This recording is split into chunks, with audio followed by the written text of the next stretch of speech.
Chers amis, je vous salue fraternellement en Jésus-Christ. L'heure est venue pour nous de notre méditation quotidienne. Le titre de notre présentation, « Vous ne vous appartenez pas ». Vous ne vous appartenez pas à vous-même, car vous avez été rachetés à un grand prix.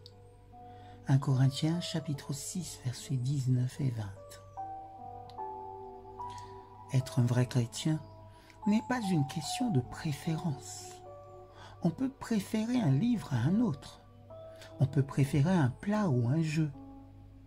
Nous avons tous des préférences. Mais reconnaître la seigneurie de Dieu n'a rien à voir avec les préférences personnelles. Quand vous recevez une invitation à vous rendre chez le président de la République ou chez le chef de votre nation, quelle qu'elle soit, implicitement votre responsabilité personnelle est engagée. Et à cela, vous ne pouvez échapper. Dieu nous a rachetés par son sang. Il en résulte que nos vies ne nous appartiennent pas. Nous sommes une partie de son plan. Je dirais même une partie de son être. Nous avons été tissés dans sa chair. La façon dont nous réagissons affecte tous les aspects de la vie et de son sens. Nous devrions écouter son appel avec respect, avec révérence. C'est le Seigneur de l'univers qui s'adresse à nous, qui s'adresse à toi.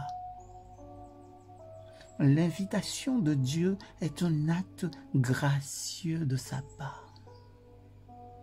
Dieu est d'une sincérité parfaite. La même sincérité devrait caractériser notre réponse. Bien des voix nous appellent chaque jour.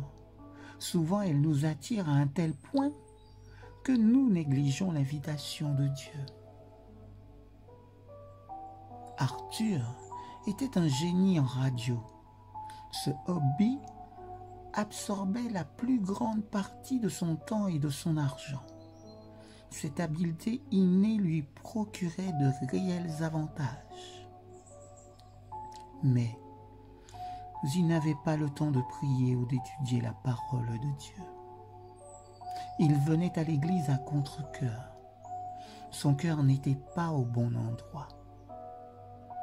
Il n'y a aucun mal à être radio-amateur, mais c'était là son seul centre d'intérêt et tout le reste passait après. Finalement, il s'éloigna définitivement du Christ. William Carey, qui fut le premier grand missionnaire en Inde, était cordonnier. Néanmoins, son principal centre d'intérêt était l'expansion de l'Évangile. On dit qu'il ne ressemait les chaussures que pour subvenir à ses besoins. Paul était un bon fabricant de tentes pour la même raison.